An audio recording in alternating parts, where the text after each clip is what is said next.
This is the Washington Week Webcast Extra. Hello, I'm Gwen Ifill, and welcome to the Washington Week Webcast Extra. I'm joined around the table by Doyle McManus of the Los Angeles Times, Manu Raju of CNN, Philip Rucker of the Washington Post, and Alexis Simendinger of Real Clear Politics. While Donald Trump was attacking Hillary Clinton and Hillary Clinton was doing her best to allow Donald Trump to hurt himself, their seconds did battle on a different level with varying degrees of success. Democrat Tim Kaine knew his marching orders. I mean, is there no limit to which this guy will descend? Trashing the family of a war hero, trashing John McCain for being a POW, saying the American military is a disaster when 2 million young American men and women volunteer in a time of war to try to help their country, and Trump goes around saying there's a disaster, and he wants to be commander-in-chief? It was a little more difficult for Republican Pence, who got this question from an 11-year-old. What did you say that I've been doing? You've been kind of softening up on his words. Let me tell you what, I couldn't be more proud to stand with Donald Trump, and we are shoulder to shoulder in this campaign right now. Sometimes things don't always come out like you mean, right? And Donald Trump and I are absolutely determined to work together. We have different styles. You might have noticed that. They have different styles, Alexis? I had failed to notice that. It's interesting, isn't it? Yes, the governor of Indiana has a different style than Donald Trump. Different tasks. Different task, actually. But you already said that it's been more challenging for Mr. Pence, and that's partially because they are very different. And of course, Mr. Pence has said in the past that he doesn't want to go negative, and he had made a vow earlier in his political career that he didn't want to do that. So part of the challenge has been kind of being a little disconnected. And Phil, actually, in your interview, you asked him Donald Trump asked him about how he relates to his vice presidential running mate, and he seemed to not be too connected to him at all. Except he said that Governor Pence said he asked for permission to endorse Paul Ryan. He said that he's basically that all the things they disagree, that he has run it past Donald Trump, and it's okay. Well, what I don't think he imagined in the beginning was trying to be the consoler-in-chief to the elites of the party who were upset with the nominee. I think he was thinking, I'm going to help him expand the electorate who's going to vote for him in November, and he hasn't quite gotten to that stage yet.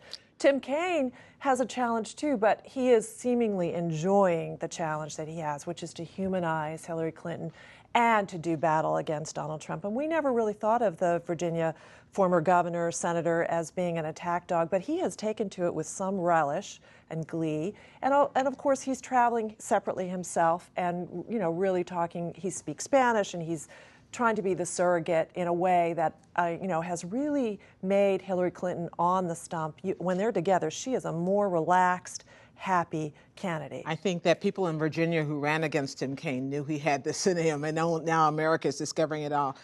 Manu, an interesting election result this week. That's a little bit under the surface, but I wondered if it's the beginning of the end, if it's not over already, for the Tea Party, and that's Tim Huell's camp. Yeah, this was a remarkable development that happened in Kansas. Huell's camp was this agitator, member of Congress, member of the House Freedom Caucus that really was helped ouster John Boehner from the speakership. Huell's camp voted twice to remove John Boehner from the speakership, and as a result, he was kicked out of the House Agriculture Committee in this big, bitter feud between the leadership and the establishment, and leadership and the grassroots. And what we saw was that on Tuesday, the leadership won. They punished Tim Huell's camp by essentially putting millions of dollars in his district, in his primary, to prop up a political no-namer to defeat him in a landslide victory on Tuesday.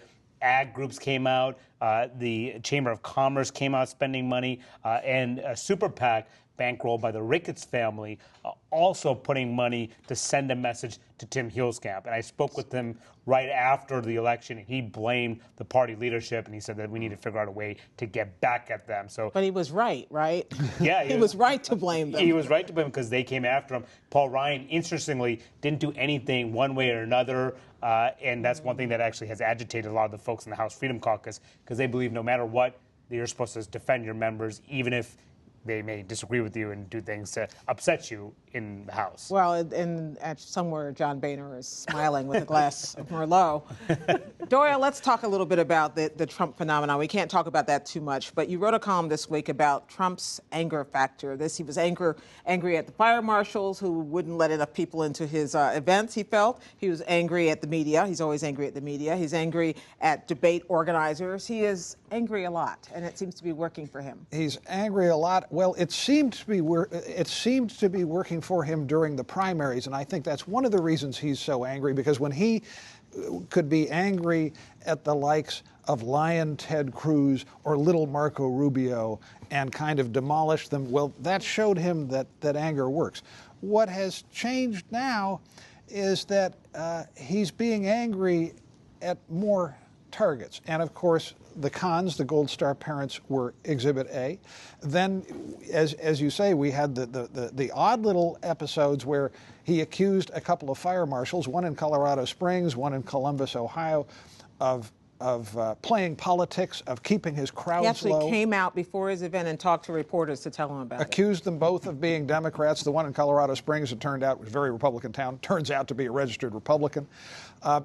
He even had, and this is getting into the comical, he even had a run-in with a crying baby in Virginia. Now, normally we wouldn't pay attention. I can't believe we're just getting to the crying baby. We wouldn't. No. I mentioned that because we normally wouldn't pay any attention to a crying baby, but what Donald Trump is in danger of is this settling into a narrative that Donald Trump is the kind of character who gets into a fight in every bar he walks into. And I think one reason for that, if you want to psychoanalyze, why not? Why not? Why not? Donald Trump is a big man. He's a mogul. He's a tycoon. He's a rich guy who most of his career he's been surrounded by enablers, flatterers, aides. He's not used to being challenged on his judgment, and he doesn't like it. And as Phil, I think, very wisely pointed out during the broadcast, it's one thing if he lashes out at other politicians or the press, or even arguably a federal judge, although in that case he went over the line by making it a racial comment.